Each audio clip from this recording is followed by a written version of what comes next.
All right. Well, I'm a little too tired to do a whole stream, or I guess I can muster the strength somehow. I wanted to commentate on this Edmund Fitzgerald wreck, this Titanic meta exploration, this intro into the Titanic voyage that became a minuscule Titanic all its own. It's almost like the people involved, these billionaires, who were invested in the submarine apparatus. They were like so into the Titanic that they became the Titanic themselves, and now we all have to commemorate them because, like when the Titanic sank, I'm sure that we all remembered all the rich fucks, and then we overlooked the poor, and then now it's like it's that even worse. Now it's like everyone who died was just a rich fuck.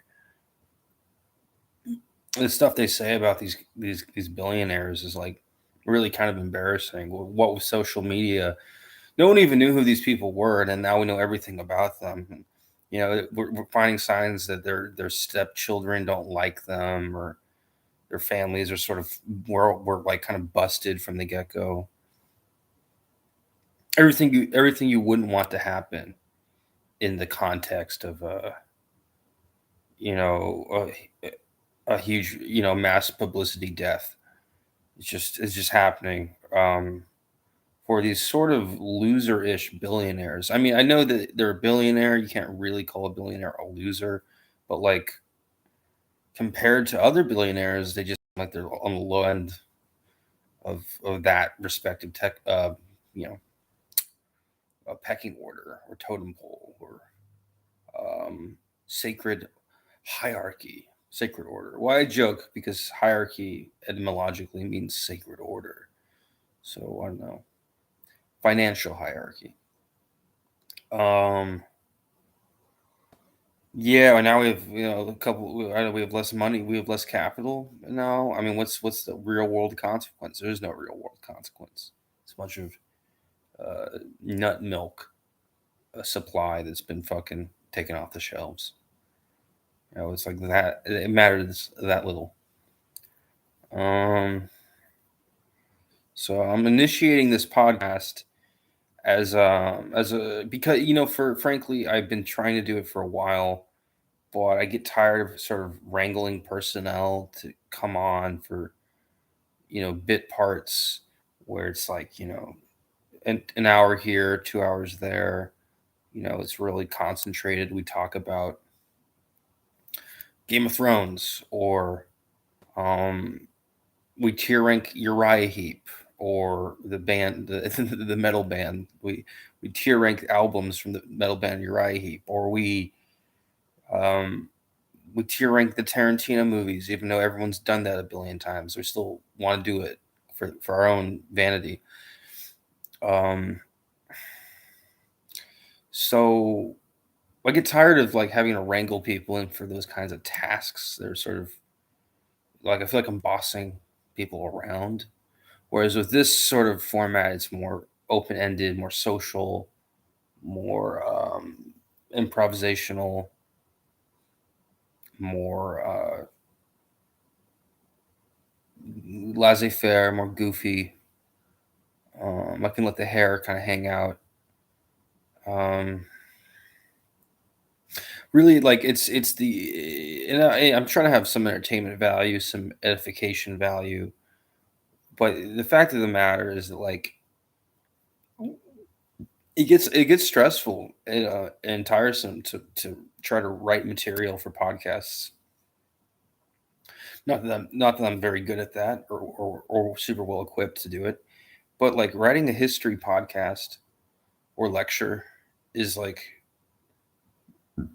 there it's easy to do for some people. For other people, there are mental blocks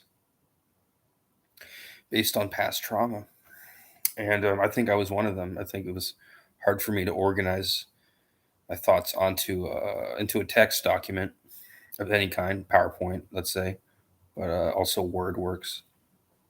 Um, Heck, if when you're talking off a screen, you can use fucking Excel. You can use CSV files too. In fact, I might do that for a lecture. It might be a little more sophisticated, and then I can sort of compartmentalize it in my head as if I'm lecturing out of data rather than out of notes, which is sort of the fear I have. Anyway, I'm trying to do this whole series on the Holy Roman Empire, and I am not a trained historian. I'm sort of like an amateur prosumer historian. I read and write about history, and I'm trying to write more and more these days. Um, and I guess I'm meandering, but to, the point being, there's a lot of it's not easy to just simply carve out content that has intense value in a particular area for a given audience. It's not particularly like smooth to do that, and you get better with it over time. And I think for the purpose of continuity or even consistency, I dare say, having a podcast where it's just sort of me yammering for an hour and 15 minutes once a week is going to be good for momentum, and it's going to be good for brainstorming, and it'll be good for my own mood, which is probably the most important thing. The other thing that's good for is that there's a lot of stuff that I don't um, want to record on other podcasts, and on this podcast I can sort of just say it, and I can make clips out of them. If so I can actually sort of extemporaneously make interesting content without ever um, plan preparing it beforehand, and preparing some sort of blueprint. And the other thing is I know I'm going really meta with the whole talk self talk on strategizing here, but I just think it's important to clarify in this initial episode. Now, we used to do one called Post Simians that I'm still trying to get posted on all the different RSS feed services, Spotify, Apple. I guess Google does it now, has their own podcasting service. And then once I get that rolling or uploaded, let's say, um, then I can get all those. I can resume the Post Simians podcast with Will D, who is probably my most charismatic guest, I would think, and that will help with momentum, building steam. And then I can do the one with Will M on comedy and pop culture.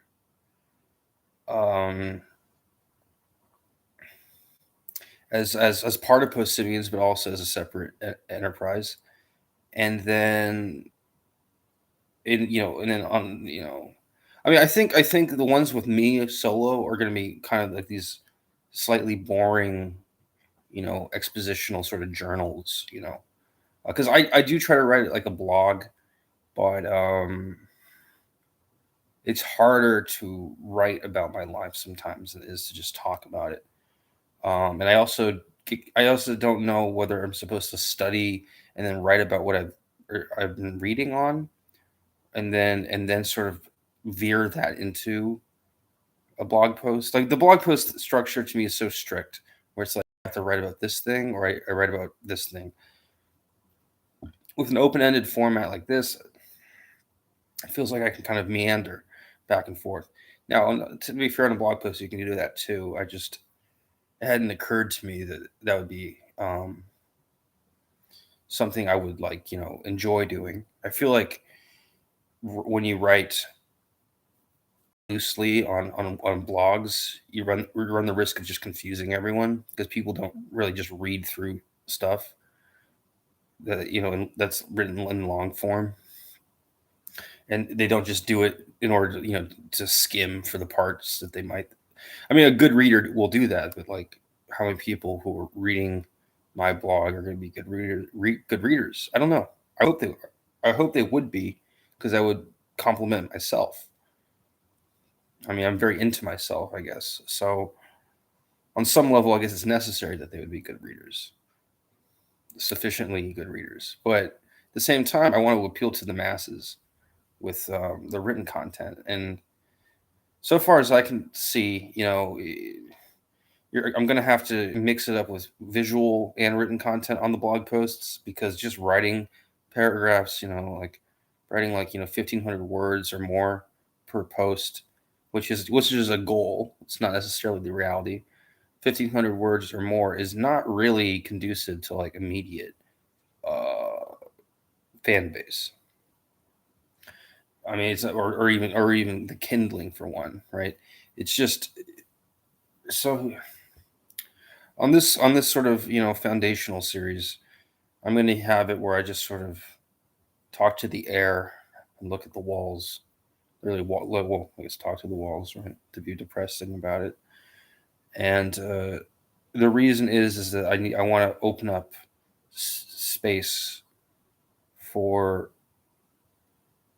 totally random discussion and totally decompressed intentions.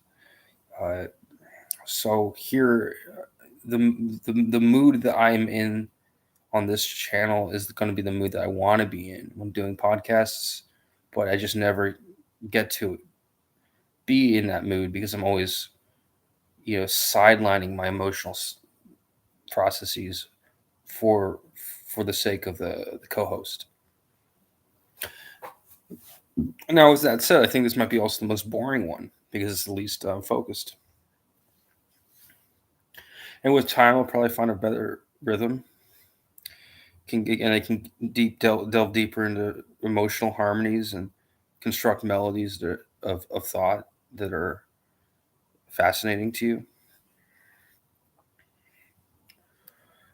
I was drawing before, so it's almost like 2 steps forward, 3 steps back. Now I'm just doing a podcast, but that's life sometimes. Sometimes you just gotta force out the content any which way. Um, I think so. This is remembering truth. So this is supposed to be okay. So this is the setup in terms of the podcasts and lectures. There's Project Bellerophon, which is mostly about science and futurism and AI and all that. And then there's Remembering Truth, which is more of like politics, topical current events, topical pop culture, um, society sort of changing or at a social level, not as an organizational. I mean, at an organizational level, and not less of a technological, you know, outlook. Technology is important, but I don't. I think it gets sort of thrown into some discussions that just kind of kills the conversation. And a lot of times, conversation is about social material and not, what the new fucking robots are setting up for the human race, right? So those are the two main podcasts as far as me as like a chatterbox go. I think there are going to be other podcasts that are probably more interesting or just as interesting that have other co-hosts. The cinephile one with Will D is promising. We review films that we decide beforehand to watch, and I actually enjoyed it quite a bit. And then there's a music one with Michael A. And he's very good. He's very good. He's a newer addition to sort of the podcasting, and I haven't really had this kind of. I've never really met someone who's more willing to listen to new music, I think, than Michael A. So very promising. Um, hope it doesn't jump the shark.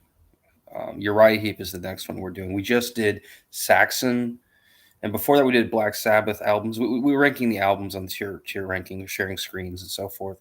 And the problem there was that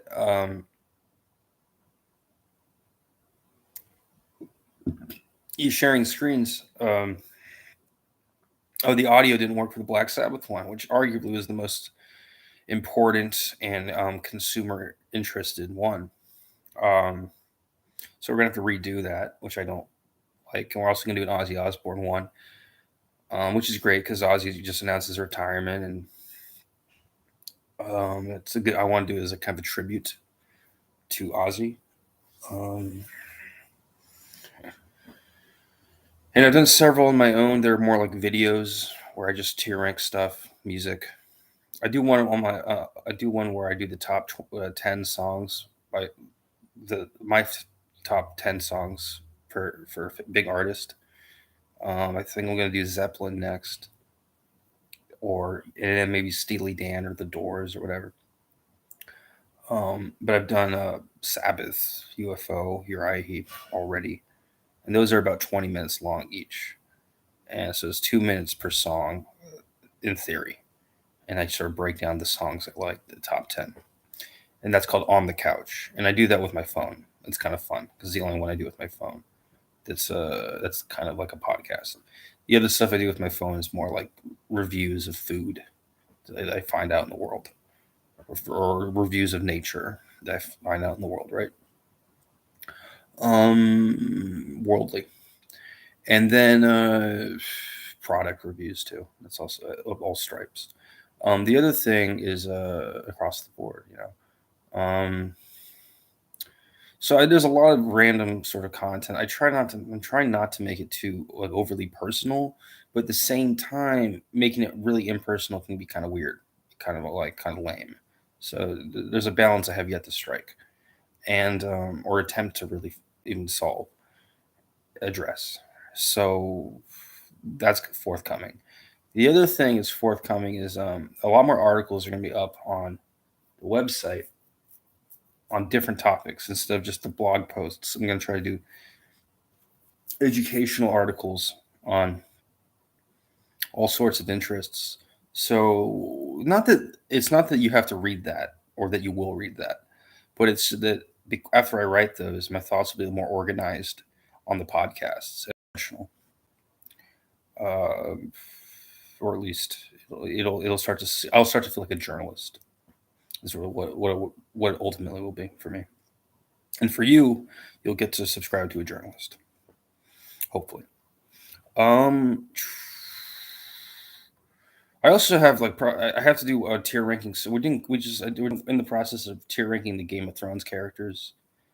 Because we did Star Wars, and now we're doing Game of Thrones, and I did Lord of the Rings, and so without AJ, also gonna do Star Trek, and I don't even know that all the Star Treks.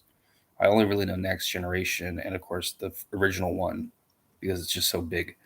So I'm gonna have to go watch Deep Space Nine and a bunch of movies, and so I can tier rank the Star Trek characters.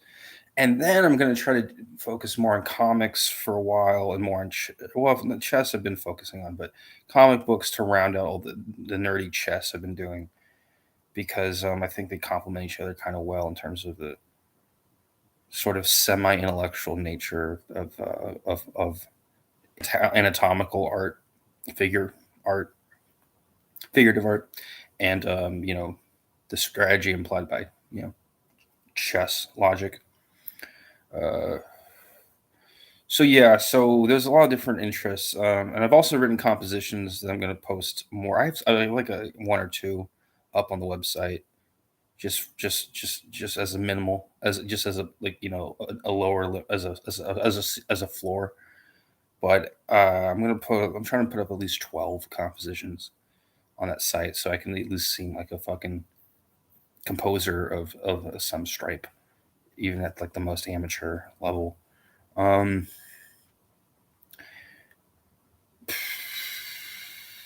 Drawings, arts, digital art. Yeah, that's another thing is that I do graphic design, but and 2D, 3D animation, 2D graphic arts, 3D graphic arts, kind of the whole enchilada. However, I haven't really posted any of that on social media, which is dumb. I mean, on social media maybe sure, but not in on a more broadly addressed form, like a personal website or a professional social media account. I haven't really even promoted services, so I'm gonna have to, hunker down on that. I'm working on a card game, um, and I'm also using Python to sort of design a video game version of the card game, kind of, or like an ancillary, side cool spin-off on that card game. Um, because you'd be surprised, it's so easy to draw these fun graphics and stuff that you end up getting hooked into it, and you don't just want to do it in physical form, you want to do it on in a computer game too. And I don't think it'll be pixelated so much as it will be just graphical interface, basic GUI, a lot of point and click perhaps. But that's kind of what I want. That's kind of the game I would want to play anyway at this point. I'm sort of bored of all the AAA titles with the fucking blockbuster graphics. And it's just, I don't have the fucking computer for it. I'm just too broke. Um, Hopefully that'll change in the near future. Uh, Man, I'm like my stomach. I haven't had breakfast. My stomach is like wheeling and dealing over the fucking. My face is getting. Is it getting more red, or has it been this red? Anyway, the coffee I had is like, making my stomach churn, or whatever they would. It's like turning my stomach over on its insides. Yeah. What else is in the news? Maybe I should just go for that, because that's the nature of this sort of remembering truth podcast. Is I also have all these weird obligations that are like impossible to maintain in a timely fashion. Like I'm supposed to read like all these Platonic dialogues and philosophical essays for this particular podcast, the one yours truly, but there isn't really any impetus because I don't know what exactly I'm going to talk about, and I don't really have a consortium of friends who can send me all these articles and hook me up to things. But in due time, that's probably one of the easier things to get done. Honestly, at the end of the day, reading philosophy is not particularly a challenge. Um, Writing it a little more um, troublesome. What's the error prone? Oh man, my face is so red. I need like a tall glass of water. Anyway, so let's just without making any more commotion. We had Trump got arrested, and the thing about that is that Donald Trump was not. I'm not a big fan of him, but I can acknowledge that he's a personality, and like every personality, they're fun to listen to. So you're listening to him talk about, more and more these days. I listen to old recordings because that's gives you so much insight into how he became the weird monstrous enigma that he became, and it's very fascinating. He's like a charlatan, right? Constant liar, right? But he also has this sort of like idealistic side too, which is like, how could you even be that idealistic as such a fucking screwball, or whatever you call it? I mean, this sort of greasy fucking low life character that he is, and he's actually got some interesting sort of habits that are fairly like reflect high self esteem and reflect good tendencies. Like uh, he's been sober apparently. He doesn't gamble or something. He's got all these like little like strictures for how to run his life that are mildly impressive, and you end up thinking, okay, maybe this guy isn't as like nefarious as like he's been portrayed, but at the same time, he lacks that certain like common decency that you would expect someone like that to have in an ideal situation. And as the case may be, he's just not that guy. I don't know if that guy even exists. Maybe Elon Musk would be better. I'm not sure. I don't think you're going to find like the Arthurian, knight in these billionaire. molds, but that would be what we really need right now. And unfortunately, if we got it, we'd probably lose it before we realize we even had it. That's just the fact of the way we tell stories in politics and the way we experience life, um, uh, from a political perspective. Um,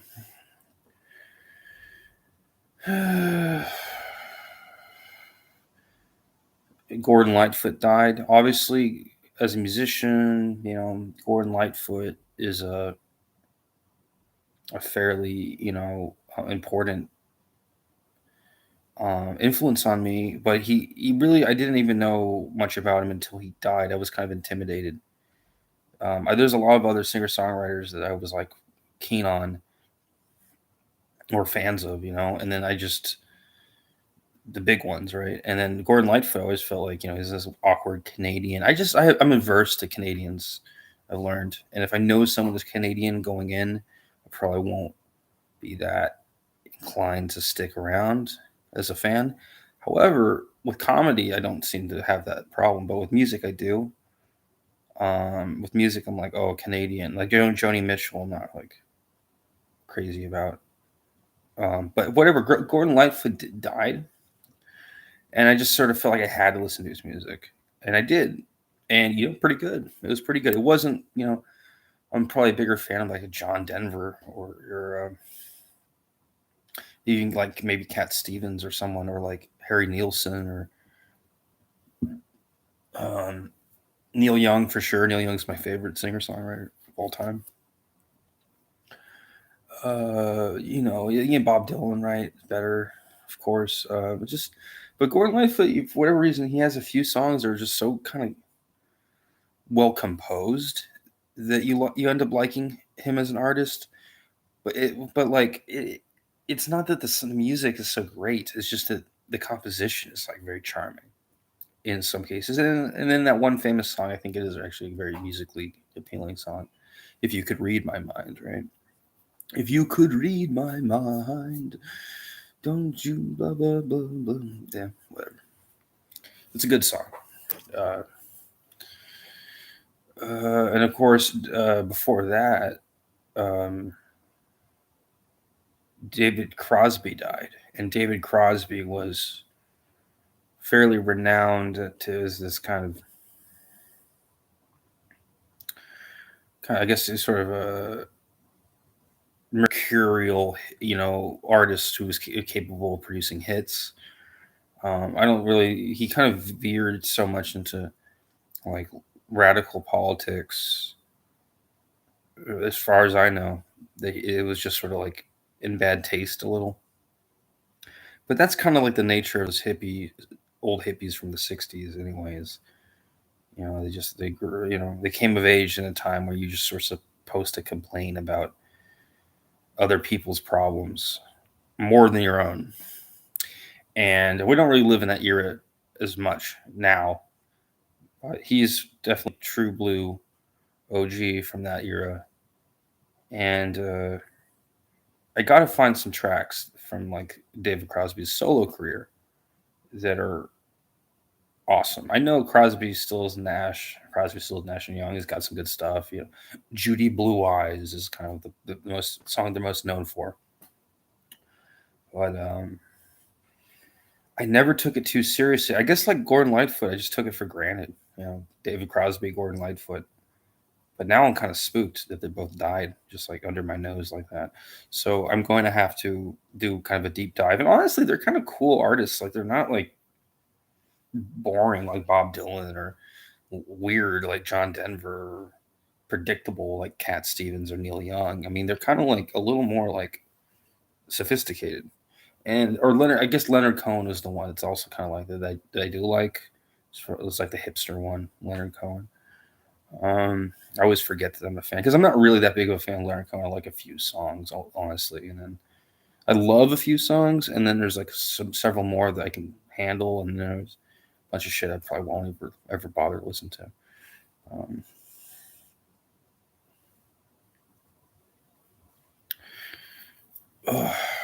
I mean, it's not the. No, I mean, I don't say that. I try to listen to every album that I when I have time for it. But it's just like Leonard Cohen to me seems like an artist that his hits are pretty like well distributed into the internet and all the spaces where Leonard Cohen is a success. And for me to just be like, oh, I'm gonna listen to all his like shitty albums and be like, wow, there's so much hidden gems. I mean, I don't really know if the diamonds in the rough are there, but there's a chance because he was a genius. We all agree on that, except for the haters. Tim Buckley, Roy Harper, these are all really good. Terry Reid, um, these are all really good singer songwriter types. I always like them when they can play guitar like John Renburn, or Leo Kottke, or um, yeah, John Fahey. From that guy was old school. Um, yeah, who did that one on Blue Crystal Fire, whatever it is? Oh, Robbie Basho. Yeah, He's also pretty interesting. He's an enigma. He's very very odd. Oh yeah, and there's also other people like there's always more singer songwriters like Nick Drake. A guy with a funny name that's sort of kind of overrated, but kind of not overrated. He's more of like a country, but he doesn't really come off as that country. He's a little bit more like, sophisticated about it. Um, Towns Van Zant, that's who it is. And then also the John Prine died, who I didn't even know anything about. Apparently, he was like a legendary songwriter, performer, and I'm like, okay, now I have to learn all about this dude. But it's not bad. It's not they're not bad people to have in your Rolodex, your spiritual Rolodex. You can just sort of listen to these songs and get a semblance of what their life was about, and you can incorporate it into whatever you want to write. So it's really like, I mean, I'm being like acting like it's so boring, but it's actually pretty fruitful no matter how you slice it. Uh, uh, yeah, and I should also try some more Spanish and French and Italian and Portuguese, Romanian, Catalan songwriters, singer songwriters from the past. And so I used to do that more when I didn't take myself as seriously. Now I take myself a little too seriously to do something that preposterous and goofy. But really, there's merit to it. There's merit to everything that we tell ourselves is worthless in hindsight. There's always a value to the immediate moment, even if in the moment we feel that time is could be better spent elsewhere. And the reason time feels like it could be better spent elsewhere is only because we're just aware of what we're going to do in the future. We're planning. I know I'm going to go get coffee. I know I'm going to go get breakfast. I know I'm going to walk. And then by the time I end up doing it, I'm going to be like, oh, fucking, why am I outside when I could be making another podcast for everyone on the Remembering Truth fan site? I could be making another fucking podcast. So I'm just going to flip script as soon as I leave anyway. And that's the crushing irony of am I getting audio in? I think okay, I'm getting some audio and it's not that sensitive on the meter. The meter is like is kind of weak. It is inching up and down, but it's just not it's not like amazing volume metric response. Anyway, decibel. I don't know. I'm just making up terms for the occasion. Decibel counts, right? Whatever the fuck. Hertz, frequencies, hertz. Okay. Yeah, I'm trying to I haven't been paying too much to like every little news bit these days because I have been busy with my own bullshit, and I'm pretty spread thin as a person. I'm always trying to find ways to not be spread thin, to consolidate my various interests into one sort of unified adventure. But it's like, good fucking luck. I mean, you could, And if you do, it's still like big fucking deal. It's like, are you, even if you do have like a unified way to approach your goals, does it really, um, does that unification manifest into anything actually um, significant? That's the best word I could come up with for it. Because I'm not going to say impressive, because impressive is sort of relative, but significant, I think in my own head I can sort of chalk it up to an objective an attribution. It's significant.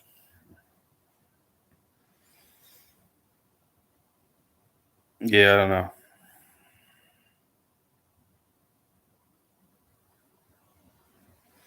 Yeah, I mean, with this kind of content, it's all about publicity. I'm never trying to make stuff for like posterity. When I sometimes I feel like I'm recording these things just because I'm gonna die and I want something to be remembered by. But that's like dark. You don't want that as your goal at all. You want your goal to be like this Christian embrace of ever welcoming community and ever increasing um, uh, joyousness and ever expansing generosity. That's what you want. But I don't really have that. I pretend to have it. I think I can get some of it. I just got to sort of stay mindful. So I talk a lot about myself on this because I'm just trying to set up the foundation, trying to establish myself as a character on this first episode. I don't really want to talk about myself all the time.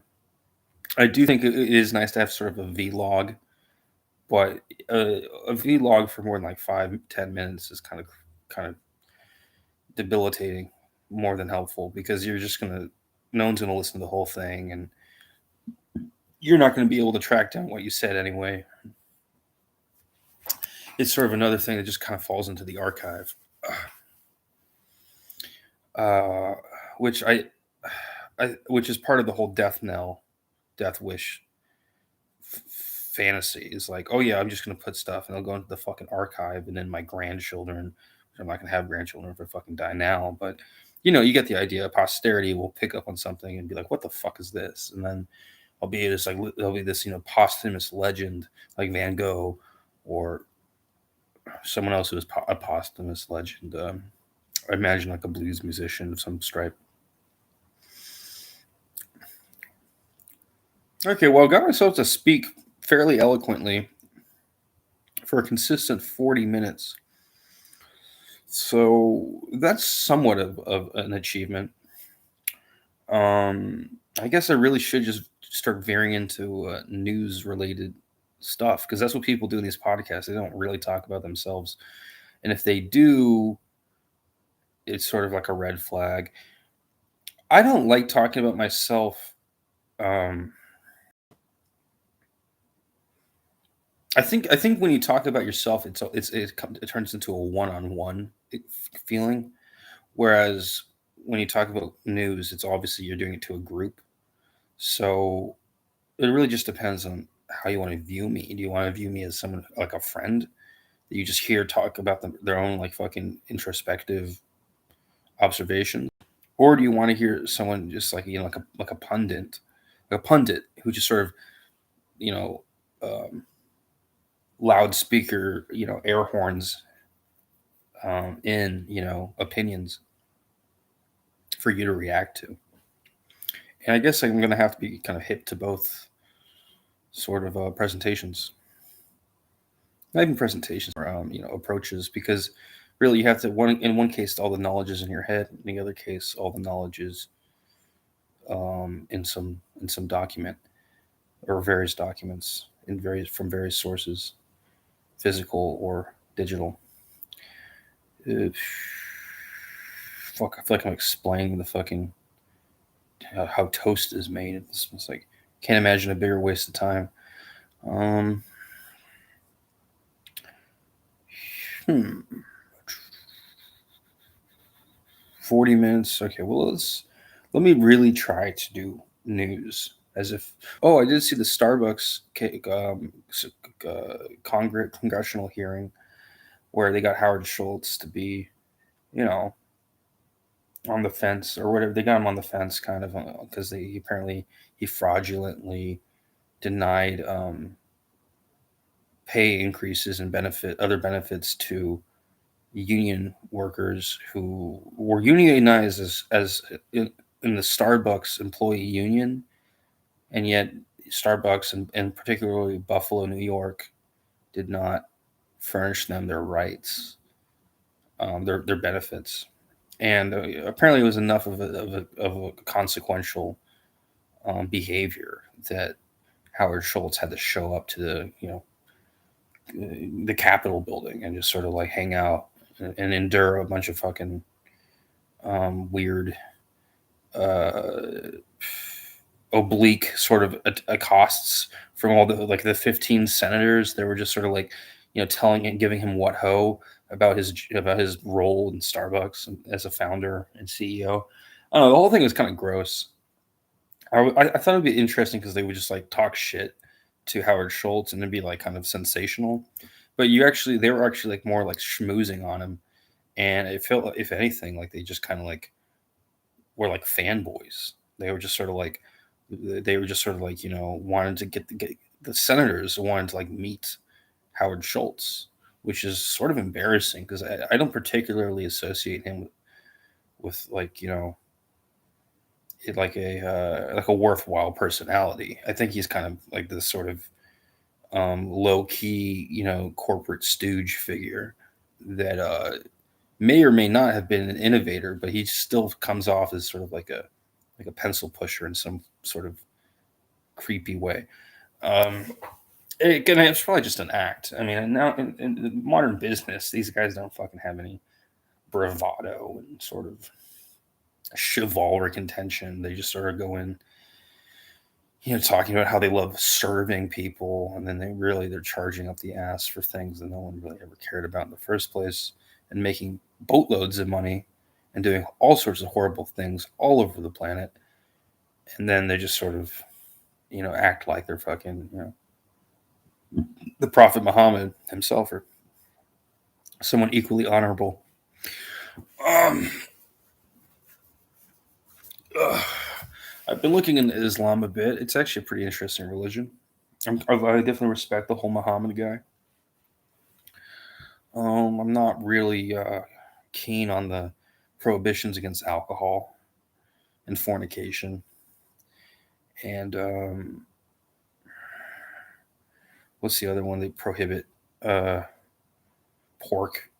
I could tolerate the pork one. I mean, who cares? It's just pork. It's like let's be honest. Like, how many times are you really like, oh, I need pork? It's like everyone knows beef is better, and chicken is healthier, and it's like pork is just sort of the ugly middle child that doesn't really have a lot of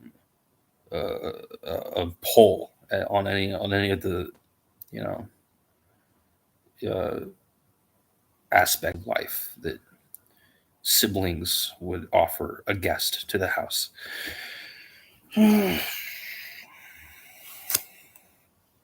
Check. So Islam, yeah. Well, if that's news too, Islam is not gonna, is not gonna work for me.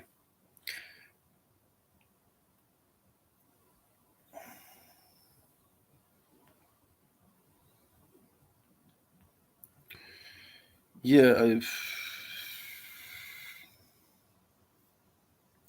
yeah. The other thing is Judaism is kind of an interesting one. Problem with Judaism is not that many. It's not that big of a cult.